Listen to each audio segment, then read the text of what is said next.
In the last video, we have discussed how to concentrate the ore.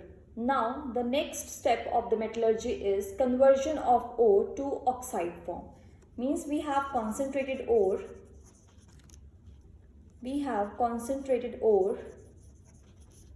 Which has to be now converted into oxide form.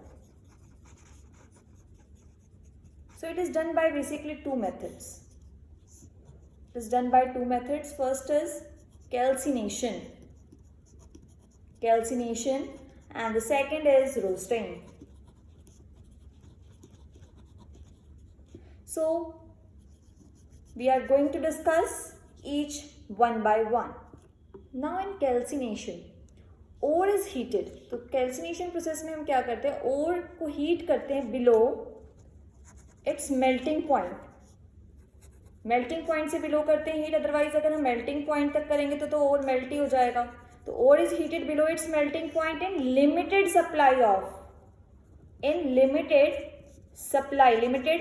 Supply of oxygen, और you can say that in absence of oxygen. या तो oxygen की absence में हम heat करेंगे या उसकी limited supply में हीट करेंगे. ओर को हीट करेंगे उसके मेल्टिंग पॉइंट के below in limited supply of oxygen और in absence of oxygen.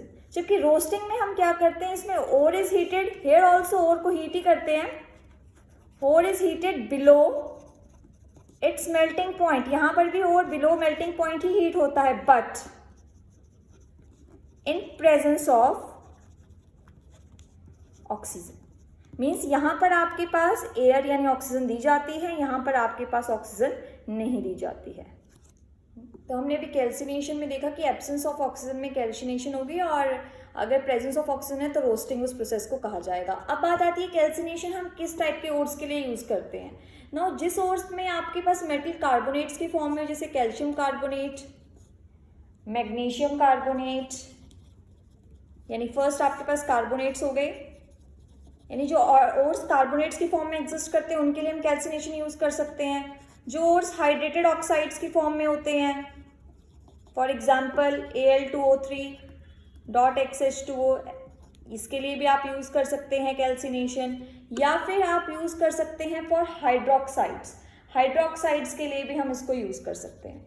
So calcination is basically used when the ore is in form of carbonates, hydrated oxides and hydroxides. While your sulphide, roasting का जो ore होता है, roasting is used for sulphides, ये sulphides के लिए use होता है. तो रोस्टिंग हम सल्फाइड्स के लिए करते हैं, for example PbS, HgS etcetera. So here we do roasting. तो अभी देख लेते हैं, जैसे कि अगर हम कैल्शियम कार्बोनेट की कैल्सिनेशन करते हैं, तो अगर हम कैल्सिनेशन करते हैं that is heating in absence of air और in limited supply of air, तो कैल्शियम ऑक्साइड प्लस CO2 आपके पास इवॉल्व हो जाएगी. सिमिलरली अगर आप क्या करते हैं, अगर आप हाइड्रेटेड एल्यूमिनियम ऑक्साइड को हीट करते हैं, यानी कैल्सिन करते हैं, तो आपके पास बन जाएगा Al2O3 प्लस XH2O. नाउ जब रोस्टिंग की बात आती है तो रोस्टिंग में हम प्रेजेंस ऑफ एयर लेते हैं, तो इसका भी एग्जांपल हम देख लेते हैं. आपके पास PbS plus oxygen undergoes roasting. तो यहाँ देखिए मैंने ऑक्सीजन मेंशन नहीं करी है क्योंकि यहाँ पे लिमिटेड सप्लाई है, पर यहाँ मैंने ऑक्सीजन मेंशन करी है क्योंकि यहाँ पे एक्सेस सप्लाई है. तो PbS क्या बन जाएगा आपके पास, PbO प्लस SO2. नाउ क्योंकि आपके पास SO2 एक बहुत ही एफिशिएंट गैस है जो कि बहुत सारे कमर्शियल प्रोसेसेस में यूज़ होती है, तो इसको हम यहाँ पे वेस्ट नहीं करते, इसको ऐसे इवॉल्व नहीं करते. This SO2 which is evolve in the process of roasting, ये जो SO2 आपके पास इस प्रोसेस में इवॉल्व हुई है, ये SO2 आप यूज़ कर लेते हैं इन मैन्युफैक्चर ऑफ H2SO4. तो ये आपके पास एडिशनल इन्फॉर्मेशन दे रही हूँ मैं, it is your additional information है. It is use in manufacture of H2SO4 by contact process. तो आपको पता है कि अभी आप पढ़ेंगे इसको P ब्लॉक में. वैसे मैंने ये आपको सरफेस केमिस्ट्री में भी बताया था कि कॉन्टैक्ट प्रोसेस से आप जो है H2SO4 बनाते हैं. तो ये जो SO2 यहाँ पे इवॉल्व हुई है, इसको इंडस्ट्री में ही यूज़ कर लिया जाता है to form H2SO4 by contact process. हाँ जी, हम पहले क्या कर चुके हैं, हम ये पढ़ चुके हैं कि आप सबसे पहले ओर को फ्री फ्रॉम इम्प्योरिटीज़ किया आपने, पहला स्टेप जो कि आपका कॉन्सेंट्रेशन ऑफ ओर्स था. नंबर 2 स्टेप आपने क्या किया, ये जो कॉन्सेंट्रेटेड ओर था, कॉन्सेंट्रेटेड ओर को आपने कन्वर्ट किया मेटल ऑक्साइड यानी ऑक्साइड की फॉर्म में, ये आपने कैल्सिनेशन और रोस्टिंग से किया। तो आपका ये फर्स्ट स्टेप था, ये आपका सेकंड स्टेप था मेटलर्जी का। आपका जो थर्ड स्टेप है वो हम इस पढ़ेंगे अभी कि हमारा जो थर्ड स्टेप क्या है, उस मेटल ऑक्साइड को मेटल में कन्वर्ट करना है, यानी आपने ये ऑक्सीजन हटानी है। तो ऑक्सीजन हटाने के लिए आपको क्या लेना पड़ेगा, एक रिड्यूसिंग एजेंट। तो बेसिकली हाँ जी, जो हमारा थर्ड स्टेप है बेसिकली वो क्या है कि मेटल ऑक्साइड प्लस हम एक रिड्यूसिंग एजेंट यूज़ करेंगे। Now this reducing agent will basically take up the oxygen and gives us the, यहाँ कंपाउंड बन जाएगा जो रिड्यूसिंग एजेंट प्लस ऑक्सीजन का बनेगा और हमारे पास मेटल आ जाएगा। तो ये आपका स्टेप नंबर थर्ड है। तो अब कौन सा रिड्यूसिंग एजेंट एम्प्लॉय करना है वो आपको यहाँ पे हम पढ़ेंगे कि रिड्यूसिंग एजेंट कौन कौन से हो सकते हैं और कौन कौन से हम यूज़ कर सकते हैं to obtain metal from metal oxide. Extraction of metal, metal की एक्सट्रैक्शन मेटल ऑक्साइड से बाय यूजिंग रिड्यूसिंग एजेंट, तो उसके लिए हीट भी करना पड़ेगा, तो उसे हम बोलते हैं pyrometallurgy. So pyrometallurgy is the name of process in which the metal is being extracted from metal oxide by using a reducing agent। यानी कि आप बेसिकली कर क्या रहे हैं कि मेटल ऑक्साइड को जब आप मेटल से ले रहे हैं एक रिड्यूसिंग एजेंट की हेल्प से आप जब ये प्रोसेस कर रहे हैं, इसको आप पायरोमेटलर्जी कहते हैं। तो लेट अस स्टार्ट कि हमारे पास हम कौन कौन से रिड्यूसिंग एजेंट ले सकते हैं। तो सबसे पहला रिड्यूसिंग एजेंट जो आप यूज़ करते हैं जो बहुत मोस्ट कॉमन है, दैट इज़ आप कार्बन और कार्बन मोनोऑक्साइड, या तो आप कार्बन ले सकते हैं या कार्बन मोनोऑक्साइड। तो ये आप इन दोनों में से कोई भी रिड्यूसिंग एजेंट ले सकते हैं और इस प्रोसेस को आप स्मेल्टिंग कहते हैं। तो हमारी एनसीईआरटी में इसी प्रोसेस का सिर्फ एक्सप्लेनेशन है। हाउएवर अब बहुत सारे और भी रिडक्शन प्रोसेसेस हैं जिसको हम यूज़ कर सकते हैं to obtain metal from metal oxide. तो कार्बन की तरह कैसे, फॉर एग्जांपल मेरा ZnO है मेटल ऑक्साइड, इसको मैंने कार्बन यूज़ किया एज ए रिड्यूसिंग एजेंट, तो क्या होगा आपके पास Zn प्लस क्या बन जाएगा, कार्बन मोनोऑक्साइड। तो यहाँ पर ये कार्बन आपके पास रिड्यूसिंग एजेंट आपने यूज़ किया है। सिमिलरली आप कार्बन मोनोऑक्साइड भी यूज़ कर सकते हैं। तो ये डिपेंड करता है कि कार्बन यूज़ करेंगे एक पर्टिकुलर ऑक्साइड के लिए, कार्बन मोनोऑक्साइड। ये हमें कैसे पता लगेगा, ये हम नेक्स्ट टॉपिक में पढ़ेंगे जो कि हमारा इलिंगम डायग्राम होगा। उससे हम बता सकते हैं कि कौन सा रिड्यूसिंग एजेंट सुटेबल होगा एक पर्टिकुलर ऑक्साइड के लिए। तो अगर मैं बात करूँ कार्बन मोनोऑक्साइड की, तो कार्बन मोनोऑक्साइड अगर मैं ZnO के लिए यूज़ करना चाहती हूँ तो मैं तभी यूज़ कर सकती हूँ जब टेम्परेचर अबव 1600 केल्विन है, but it can be used even below, ये बिलो भी यूज़ कर सकते हैं। तो आपके पास डिफरेंट कार्बन भी यूज़ हो सकता है, कार्बन मोनोऑक्साइड भी। सो कार्बन रिडक्शन मेथड को, यानी जिसमें आप कार्बन या कार्बन मोनोऑक्साइड यूज़ कर रहे हैं, इसको आप स्मेल्टिंग कहते हैं। So this carbon reduction method is known as smelting process. तो आपके एनसीईआरटी में सिर्फ इसी का मेंशन है, पर मैं यहाँ पर कुछ और भी बताऊँगी जो कि आपके कॉम्पिटिटिव के लिए हेल्पफुल रहेंगे। सो नेक्स्ट है आपके पास reduction of metal oxides by hydrogen. However this topic is not for your CBSE board exams, only for the competition. तो हाइड्रोजन भी आपको पता है एक बहुत स्ट्रॉन्ग रिड्यूसिंग एजेंट है, उसको भी आप यूज़ कर सकते हैं। बट आप कैसी ऑक्साइड्स के लिए यूज़ कर सकते हैं, जैसे कि टंगस्टन ऑक्साइड, इसके लिए आप हाइड्रोजन यूज़ कर सकते हैं।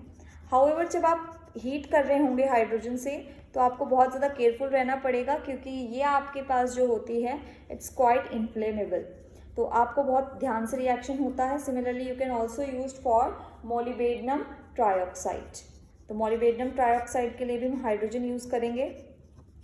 Similarly it can also be use for nickel oxide, nickel oxide के लिए भी आप इसको यूज़ कर सकते हैं। तो आपने पढ़ा कि पहले आप कार्बन या कार्बन ऑक्साइड यूज़ कर सकते हैं, जो कि आपके CBSE बोर्ड एग्जाम्स के लिए वही सबसे इंपॉर्टेंट मेथड है। फिर आप हाइड्रोजन से भी रिड्यूस कर सकते हैं। अब जो आपका थर्ड आता है that is your by using a metal, and reduction by using a metal. अब डिफरेंट मेटल्स आप यूज़ कर सकते हो, reduction by using a metal. Next is reduction by using metal. Again, this is also not a part of CBSE. Again, it is for competitive only. तो अब आपके पास इसमें क्या है कि एक मेटल को हम यूज़ करेंगे as a reducing agent. So we can use different metals as reducing agents. For example अगर हम यूज़ करते हैं मैग्नीशियम, तो प्रोसेस का नाम होता है क्रोल्स प्रोसेस।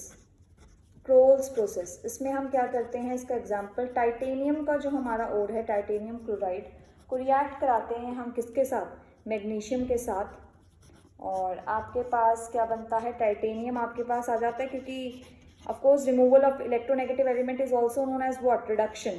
तो आपके पास इक्वेशन आप बैलेंस कर लेंगे, यहाँ पे ये बैलेंस हो जाएगी। तो अगर आप मैग्नीशियम यूज़ कर रहे हैं तो उसको आप क्रोल्स प्रोसेस कहते हैं। सिमिलरली अगर आप एल्यूमिनियम यूज़ कर रहे हैं तो प्रोसेस का नाम हो जाता है गोल्ड स्किम्ड थर्माइट प्रोसेस। इस प्रोसेस में आप बेरियम ऑक्साइड और मैग्नीशियम की इग्निशन की मिक्सचर यूज़ करते हो फॉर इग्निशन टेम्परेचर, मतलब आप बेसिकली हीट प्रोवाइड करने के लिए इसके मिक्सचर यूज़ करते हो। तो अगर आप aluminium as a reducing agent use करते हैं तो आप उस प्रोसेस को बोलेंगे गोल्ड स्किमिट थर्माइट प्रोसेस या Goldschmidt aluminothermite process. अब इसको आप कहाँ यूज़ कर सकते हैं, इसको आप जैसे कि मैंगनीज या फिर क्रोमियम की ऑक्साइड्स को रिड्यूस करने के लिए या इनकी ऑक्साइड्स को रिड्यूस करने के लिए आप यूज़ कर सकते हैं। For example Mn3O4 plus aluminium, हम मैंगनीज की ऑक्साइड यूज़ कर रहे हैं तो आपके पास Al2O3 प्लस मैंगनीज बन जाएगा। यानी यहाँ पर आपका जो एल्यूमिनियम है it will act as a reducing agent. Reduction और auto reduction, again it is not for CBSE board exam, however it is for competitive exam. तो आपके पास ये मेथड क्या है, नाम से ही क्लियर है, सेल्फ रिडक्शन या ऑटो रिडक्शन। इसका मतलब इसमें आपको कोई अलग से, you don't need any other separate reducing agent आपको रिक्वायर्ड नहीं होगा, सेपरेट रिड्यूसिंग एजेंट आपको रिक्वायर्ड नहीं होगा। तो इसमें आपके पास क्या होगा, जो इस ओर को आपको या जिस ऑक्साइड जिस ओर से आप ले रहे हैं, जिस ओर को आपको बेसिकली मेटल में कन्वर्ट करना है, उसके साथ जो आपका एनायन एसोसिएट है वही रिड्यूसिंग एजेंट की तरह काम करेगा। तो ये बेसिकली लेस रिएक्टिव मेटल्स के लिए हम यूज़ करते हैं। लेस रिएक्टिव मेटल्स लाइक आपके हो गए कॉपर, लेड, मरकरी एट्सेट्रा, इनके लिए आप यूज़ करते हैं। फॉर एग्जांपल आपको पता ही ज़्यादातर आपके पास किस फॉर्म में एग्जिस्ट करते हैं, सल्फाइड की फॉर्म में। तो आपका पहला प्रोसेस क्या होता है कि जब आप इनकी रोस्टिंग करते हैं इन प्रेजेंस ऑफ ऑक्सीजन, तो क्या बनता है, Cu2O। बट सारा का सारा सल्फाइड जो है वो इसमें कन्वर्ट नहीं होता, ये पार्शली कन्वर्ट होता है। तो ये जब पार्शली कन्वर्ट होता है यानी मिक्सचर में अब आपके पास क्या क्या प्रेजेंट है, यानी आपके पास क्या क्या प्रेजेंट है, आपके पास Cu2S भी प्रेजेंट है, प्लस यू हैव Cu2S भी है आपके पास, Cu2O भी है। तो यानी यही जो आपके पास है यही इसको फर्दर ऑक्सीडाइज कर देगा, तो क्या बन जाएगा, कॉपर प्लस SO2। तो यानी आपने यही फर्दर आपको इसको रिड्यूस कर देगा, जो आपका Cu2S है यही आपके पास इसको रिड्यूस कर देगा और आपके पास कॉपर आ जाएगा। यानी आपके पास this will act as a reducing agent. This means you have not employed reducing agent from outside. This is only acting as a reducing agent.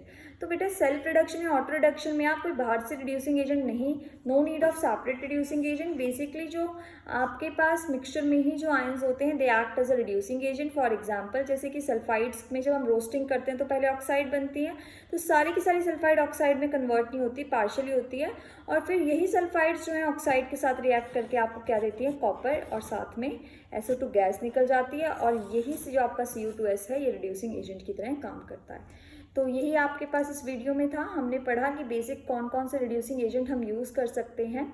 I hope you like the video. If you have any doubt you can ask in the comment section, and if you like the video please like, share and subscribe the channel.